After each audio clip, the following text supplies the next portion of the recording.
ഓരോരുത്തർക്കും അവിടെ ഇരിക്കുന്ന സമരം ചെയ്യുന്ന ഓരോരുത്തർക്കും വ്യത്യസ്ത ജീവിതാനുഭവങ്ങൾ പറയാനുണ്ട്. അവർ സമരത്തിലേക്ക് ഇറങ്ങിയത് എന്തുകൊണ്ടാണെന്ന് ഓരോ ദിവസവും വിവരിക്കാൻ അവർക്ക് ഓരോ കഥകളുണ്ട്.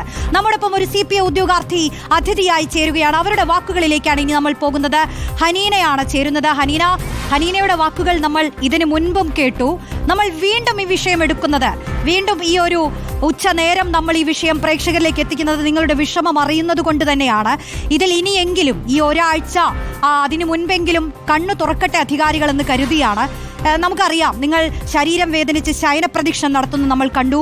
കർപ്പൂരം കത്തിച്ച് നിങ്ങൾ ഉരുകി ഒലിക്കുന്നത് നമ്മൾ കണ്ടു. നിങ്ങൾ കൊതിച്ചത് ഒരു കാക്കി തൊപ്പിയാണ്, പക്ഷേ ഞങ്ങൾക്ക് വിധിച്ചത് പാളത്തൊപ്പിയാണെന്ന് പറഞ്ഞുകൊണ്ട് തൊപ്പി തലയിലെടുത്ത് വെച്ച ഉദ്യോഗാർത്ഥികളെ ഞങ്ങൾ കണ്ടു. ഇനിയുള്ള ഈ ദിവസങ്ങൾ നിങ്ങളുടെ പ്രതീക്ഷ അതെന്താണ് ഹനീന?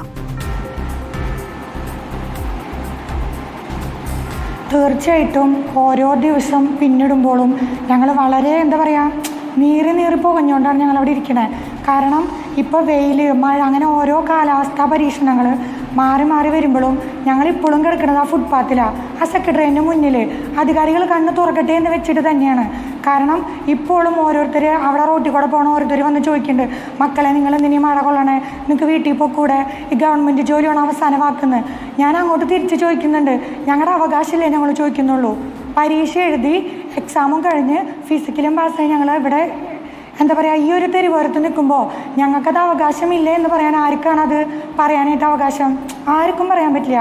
കാരണം ഇപ്പോൾ 2 ദിവസമായിട്ട് വളരെയധികം സൈബർ ബുള്ളിങ് ഞങ്ങൾ നേരിടുന്നുണ്ട്. കാരണം ഞങ്ങളുടെ ഓരോ കമ്പനിൻ്റെ കീഴിലും ഞങ്ങളെന്തോ ആക്ടിങ് ചെയ്യാണ്, അല്ലെങ്കിൽ ഇത് വെറുതെ കരിവാരിത്ത് വയ്ക്കാനാണ്, അല്ലെങ്കിൽ ഞങ്ങളുടെ ഓരോ വീട്ടുകാരെയും വിളിച്ച് വളരെ മോശമായ രീതിയിൽ സൈബർ ബുള്ളിങ് നടന്നുകൊണ്ടിരിക്കുന്നുണ്ട്. ഞാൻ തിരിച്ചവരോടൊരു ചോദ്യം ചോദിക്കുകയാണ്, നിങ്ങൾ ഈ പരീക്ഷ എഴുതി നോക്കിയിട്ടുണ്ടോ? നിങ്ങൾ 80 മാർക്കിൻ്റെ 20 മാർക്കിൻ്റെ സ്പെഷ്യൽ ടോപ്പിക്ക് പഠിച്ചിട്ടുണ്ടോ? അല്ലെങ്കിൽ നിങ്ങൾ 8 ഐറ്റം പാസ്സാവാൻ നിങ്ങൾ എത്ര കഷ്ടപ്പെട്ടിട്ടുണ്ട്? എല്ലാവർക്കും ഈ കമൻറ്റിൻ്റെ അടിയിൽ വന്ന് പറയാൻ നല്ല എളുപ്പമായിരിക്കും. അതുപോലെ തന്നെയാണ് ഞങ്ങളെല്ലാവരുടെ ഭാഗത്തുനിന്നും ഞങ്ങൾ നേരിടുന്ന പ്രശ്നങ്ങൾ. ഈവൻ ഞങ്ങൾ പെൺകുട്ടികളാണ്. മഴ ഇന്നലെ രാത്രി 3 മണിക്ക് തുടങ്ങിയ മഴയാണ്. ഞങ്ങളത് മുഴുവൻ കൊണ്ട് നിൽക്കുമായിരുന്നു. അപ്പോൾ ഇതൊക്കെ ആര് കേൾക്കാൻ, ആര് പറയാമെന്നുള്ള തീം തന്നെയാണ് ഞങ്ങളിപ്പോഴും ഇന്നും അവലംബിച്ചത്.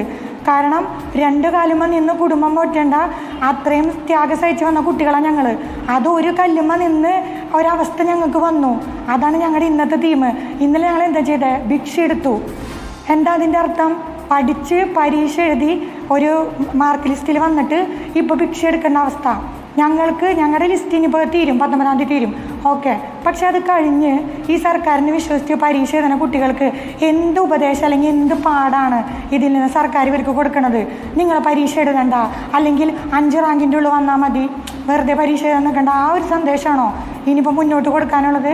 അല്ലെങ്കിൽ പിന്നെ ഓരോ വർഷവും ഇതുപോലെ നോട്ടിഫിക്കേഷൻ ഇടാണ്ടിരിക്കണം. കാരണം ഒഴിവിനാനുപാതികമായിട്ട് നോട്ടിഫിക്കേഷൻ ഇട്ടാൽ മതി. പക്ഷേ ഇതൊന്നും അവലംബിക്കാതെ 400-ഉം 500-ഒക്കെ റാങ്ക് ലിസ്റ്റിൽ കയറി വീട്ടിലും നാട്ടിലും ഫ്ലെക്സ് അടിച്ച് എല്ലാതും പറഞ്ഞ് ഇപ്പം എന്താ മോളെ ജോലി ഇല്ലാത്തതെന്ന് ചോദിക്കണ ഒരു അങ്ങനെ ഒരു സവിശേഷ ഒരു സ്ഥിതിയാണ് ഞങ്ങൾക്കിപ്പോൾ ഉള്ളത് മാഡം. നിങ്ങൾക്കിപ്പോൾ ആരോടെങ്കിലും, അധികാരികളിൽ ആരോടെങ്കിലും ഈ വിഷമം നേരിട്ട് പറയാൻ പറ്റിയോ? ഇപ്പോൾ ആ സമരം നടന്ന് എന്തെങ്കിലും അത്തരത്തിലുള്ള പിന്തുണ നിങ്ങൾക്ക് ആ സമരം തുടങ്ങിയതിന് ശേഷം കിട്ടിയിട്ടുണ്ടോ? വാക്കുകളാലോ, നിങ്ങളുടെ സമരത്തിനടുത്തെത്തി ആശ്വസിപ്പിക്കുന്ന തരത്തിലോ മറ്റോ? ഞങ്ങളിപ്പോൾ എല്ലാവർക്കും അറിയുന്ന പോലെ ഏപ്രിൽ 2-ാം തീയതിയാണ് നമ്മൾ സമരത്തിന് ഇറങ്ങുന്നത്. അതിന് 15 ദിവസം മുന്നാണ് നമ്മൾ നോട്ടീസ് കൊടുത്തത്. കന്റോൺമെൻറ്റ് പോലീസ് സ്റ്റേഷനിൽ തിരുവനന്തപുരത്ത് നോട്ടീസ് കൊടുക്കുന്നത്. ഈ നോട്ടീസ് കൊടുക്കണതിൻ്റെ 2 ദിവസം മുന്നേ വരെ നമ്മൾ സെക്രട്ടറിയിൽ കയറി ഇറങ്ങി നടന്നിട്ടുണ്ട്. അവിടെയുള്ള എല്ലാ MLA മാരെയും നമുക്ക് കാണാൻ പറ്റണ എല്ലാ PA മാരെ, ഓരോ മന്ത്രിമാരുടെ PA മാരെ നമ്മളെല്ലാവരും കണ്ടിട്ടുണ്ട്. ഇപ്പം ഞങ്ങളോട് പലരും ചോദിക്കുന്നുണ്ട്, നിങ്ങൾ എന്തുകൊണ്ട് നേരത്തെ ഇറങ്ങിയില്ല എന്ന് പലരും ചോദിക്കുന്നുണ്ട്. ഇപ്പം നിലവിൽ ഭരിക്കുന്നവരും ചോദിക്കുന്നുണ്ട്, അതല്ലാത്ത പാർട്ടികളും ഞങ്ങളോട് ചോദിക്കുന്നുണ്ട്, കുട്ടികളെ നിങ്ങൾ നേരം വഴുകി. പക്ഷേ ഞങ്ങൾക്ക് വ്യക്തമായിട്ട് പറയാൻ സാധിക്കും, ഈ ഏപ്രിൽ 2 വരെ മുട്ടാത്ത വാതിലുകളോ ചോദിക്കാത്ത നേതാക്കന്മാരോ ഞങ്ങളുടെ മുന്നിലില്ല. നിരത്തി പറഞ്ഞാൽ നിലവിലുള്ള എല്ലാ മന്ത്രിമാരും പേഴ്സണലി പോയി കാണാൻ ശ്രമിച്ചിട്ടുണ്ട്. ഞാൻ ഇവിടെ ഇതിന് മുന്നേ വന്ന് പറഞ്ഞിട്ടുണ്ട്, 500ഓളം നിവേദനങ്ങൾ നമ്മൾ കൊടുത്തിട്ടുണ്ട്. എല്ലാ വാതിലുകളും അടയുമ്പോൾ പിന്നെ നമ്മൾ എന്ത് ചെയ്യണം? ഞാൻ ഇന്നിപ്പോൾ ഒരു റിപ്പോർട്ടറോട് ഞാൻ പറഞ്ഞു, ആർട്ടിക്കിൾ 19 പ്രകാരം സംഘടിക്കാനുള്ള സ്വാതന്ത്ര്യം, നമ്മുടെ ആശയങ്ങൾ പ്രചരിപ്പിക്കാനുള്ള സ്വാതന്ത്ര്യം, അതിനെ ഞങ്ങളിപ്പോൾ സമരമായിട്ട് കാണുന്നുള്ളൂ. അല്ലാതെ പ്രതിഷേധിക്കാനാണെങ്കിൽ ഞങ്ങൾക്കിപ്പോൾ ഇതൊന്നുമല്ല. ആ റോട്ടിലിറങ്ങി പല രീതിയിലുള്ള പ്രതിഷേധം മുന്നോട്ട് വയ്ക്കാൻ പറ്റും. പക്ഷേ ഇപ്പോഴും സർക്കാർ കനിയും എന്നൊരു പ്രതീക്ഷയിലാണ് ഇപ്പോഴും തൊഴുകയോടുകൂടിയിട്ടാണ് ഓരോ സമരം മുന്നോട്ട് വയ്ക്കണേ. ഓരോ ദിവസവും ഓരോ തീമാണ് മുന്നോട്ട് വയ്ക്കണേ. അതല്ലാതെ സർക്കാരിനെ അടച്ച് നിക്ഷേപിക്കാനാണെങ്കിൽ ഞങ്ങൾ ഇതിൻ്റെ അപ്പുറം സമരം പറഞ്ഞ് ഞങ്ങൾക്കറിയാം. പക്ഷേ അതൊന്നും വേണ്ട. ഞങ്ങൾക്ക് ഇപ്പോൾ വേണ്ടത് ഞങ്ങൾക്ക് ജോലിയാണ്. ഓരോ കുടുംബത്തിലെ കുട്ടികൾക്കൊരു അത്താണിയാണ്. കാരണം ഓരോ കുടുംബത്തിലെ കുട്ടികൾക്കും പറയാനുള്ളത് മേഡം പറഞ്ഞ പോലെ ഓരോ കഥകളാണ്. കാരണം ഓരോ കാറ്റഗറി, ഓരോ എന്താ പറയുക, ജാതി മതം എല്ലാം എടുത്ത് മാറ്റിയാലും ഒരു മനുഷ്യജീവനാണ്. അവരൊക്കെ ഈ തെരുവിൽ ഇപ്പോൾ കുറേ കുട്ടികൾക്ക് മെൻ്റലി ആണെങ്കിലും ഫിസിക്കലി ആണെങ്കിലും യൂറിൻ ഇൻഫെക്ഷൻ അല്ലെങ്കിൽ BP, എനിക്കൊക്കെ BP കൂടി. എന്നിട്ടും ഞാൻ വീണപ്പോൾ തീർച്ചയായും നമ്മൾക്ക് കൃത്യമായി തന്നെ മനസ്സിലാവുന്നുണ്ട് നിങ്ങളുടെ ഒരു സാഹചര്യം. എന്തായാലും ഈ സമരം കഠിനമായി തന്നെ തുടരുകയാണ്. അതിനെന്തെങ്കിലും ഒരു പരിഹാരം എത്രയും പെട്ടെന്ന് ഉണ്ടാവട്ടെ എന്ന് നമുക്ക് പറയാനുള്ളൂ. നമ്മൾ പറഞ്ഞു വന്നത് നിങ്ങളുടെ വിഷമം തന്നെയാണ്. ഇപ്പോൾ ഒരുപാട് പേർ കരയുന്നത് നമ്മൾ കണ്ടു, കുഴഞ്ഞു വീഴുന്നത് നമ്മൾ കണ്ടു ഈ സമരം ചെയ്യുന്നതിനിടയ്ക്ക്. ഇന്നിപ്പോൾ നിങ്ങൾ ഉപ്പിൽ ഒരു കാല് കുത്തി നിന്നുകൊണ്ടാണ് സമരം നടത്തിയത്. ഇനിയും ഇത്തരത്തിൽ ഈ ദിവസങ്ങൾ, ഈ ഒരാഴ്ച നിങ്ങൾ വ്യത്യസ്ത സമരങ്ങൾ നടത്താൻ തന്നെയാണോ തീരുമാനം?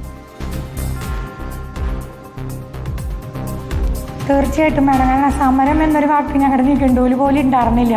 പക്ഷെ ഞങ്ങളുടെ സിറ്റുവേഷനാണ് ഓരോ ദിവസവും നമ്മളിങ്ങനെ ചെയ്യാൻ പ്രേരിപ്പിച്ചുകൊണ്ടിരിക്കണേ. പറഞ്ഞ പോലെ തന്നെ ഇനിയും സർക്കാർ കണ്ണ് തുറന്നില്ലെങ്കിൽ, കണ്ണ് തുറക്കൂ സർക്കാരെ, നീതി കാട്ടൂ സർക്കാർ എന്നൊരു മുദ്രാവാക്യം തന്നെയാണ് ഇനി അവലംബിക്കാനുള്ളത്. കാരണം ഞാൻ അതിലൊരു പ്രതിനിധി മാത്രമാണ്. ഞങ്ങളെപ്പോലെ 14 ജില്ലയിൽ നിന്ന് എന്താ പറയുക, ഒരു 100-500 പേർക്ക് ദിവസം ഇവിടെ വന്ന് കിടക്കാൻ പറ്റൂല. അപ്പോൾ ഞങ്ങൾ 60 പേരും 70 പേരും മാറി മാറി വന്നിട്ടാണ്. അല്ലെങ്കിൽ ഇവിടെ എന്താ പറയുക, ഭക്ഷണം, ഫുഡ്, ഇതൊന്നും നമുക്ക് ഒരു സ്പോൺസർഷിപ്പും നമുക്കില്ല. ഒറ്റയ്ക്ക് പൈസ എടുക്കുന്നു, ചെയ്യുന്നു. ആകെ ഈ 1-2 ദിവസങ്ങളിൽ മാത്രമായിട്ടാണ് ചില പാർട്ടികളെങ്കിലും വന്നിട്ട് ഒന്ന് എന്താ പറയുക, നമ്മുടെ കഷ്ടത അനുഭവിച്ചിട്ട് നമ്മൾ വിളിക്കാണ്ട് പോലും വന്നിട്ട് സാരില്ല മക്കളെ കിട്ടും, പ്രതീക്ഷയോടെ നിൽക്കുക എന്നുള്ള വ്യാഖ്യാനങ്ങൾ വരെ നടത്തി പോകുന്നുണ്ട്. ഇന്ന് പാശമാർ അവിടെ പ്രവർത്തകർ വന്നിട്ട് നമ്മുടെ ഭിക്ഷപാത്രത്തിൽ പൈസ ഇടുന്ന രംഗം വരെ നമ്മൾ കണ്ടു.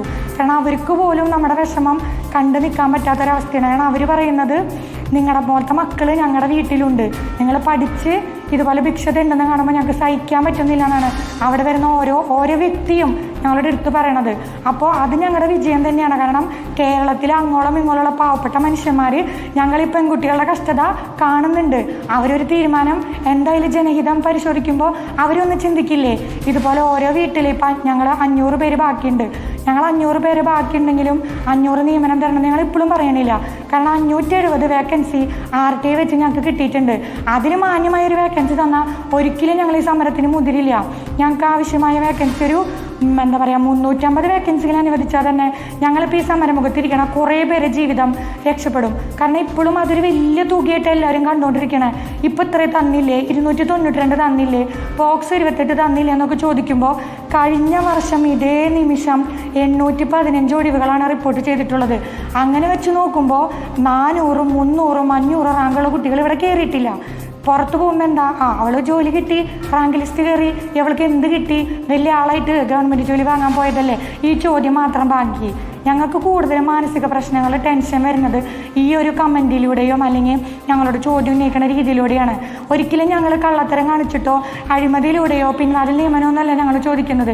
കഷ്ടപ്പെട്ട് പരീക്ഷ എഴുതി നമ്മളിപ്പോൾ അധികാരികളെടുത്ത് പോകുമ്പോൾ അവരെന്താ പറയണതെന്ന് വെച്ച് കഴിഞ്ഞാൽ, ഞാൻ തന്നെയാണോ കൂടുതലും അങ്ങനെ പോകുമ്പോൾ ഞാൻ തന്നെ കേൾക്കാറുള്ള ഒരു പ്രസ്താവന, എല്ലാതും നിങ്ങൾക്ക് റിപ്പോർട്ട് ചെയ്ത് കഴിഞ്ഞു, എല്ലാ വേക്കൻസീസും റിപ്പോർട്ട് ചെയ്ത് കഴിഞ്ഞു, കഴിഞ്ഞ ലിസ്റ്റിന് മുൻകൂട്ടിയുള്ള നിയമനം കൊടുത്തു, അപ്പം ഞങ്ങൾക്കും അങ്ങനെ അവകാശപ്പെട്ടൂടെ, ഞങ്ങൾക്കും മുൻകൂട്ടിയുള്ള നിയമനം തന്നൂടെ, പിന്നെ എന്തിനാ അടുത്ത ലിസ്റ്റിന്റെ ഓരോ ചോദ്യങ്ങളും ഹനീന ചോദിക്കുന്നത് പോലെ ഓരോ ചോദ്യങ്ങളും നിങ്ങൾ ഉദ്യോഗാർത്ഥികൾക്ക് ചോദിക്കാനുണ്ട്. അത് സർക്കാരിനോടാണ് ചോദിക്കാനുള്ളത്. ഹനീന പറയുന്നത് പോലെ നിങ്ങൾ ഈ യുവാക്കളുടെ സമരം കേരള സമൂഹം കണ്ടുകൊണ്ടിരിക്കുന്നുണ്ട്, പ്രേക്ഷകർ പോലും അത് പറയുന്നുണ്ട്. അതായത് പിന്നെ എന്തിനാണ് ഇങ്ങനെ ഒരു പരീക്ഷ എഴുതി ഇങ്ങനെ ഒരു റാങ്ക് ലിസ്റ്റ് ഉണ്ടാക്കിയതെന്ന് പ്രേക്ഷകർ തന്നെ ഇതാ നിരനിരയായി വന്ന് ചോദിക്കുകയാണ്. തീർച്ചയായും നിങ്ങൾക്കൊപ്പം തന്നെയുണ്ട്. കാരണം നിങ്ങളുടെ ഈ സമരം അത് ന്യായം ആവശ്യപ്പെട്ടുകൊണ്ടുള്ളതാണ്.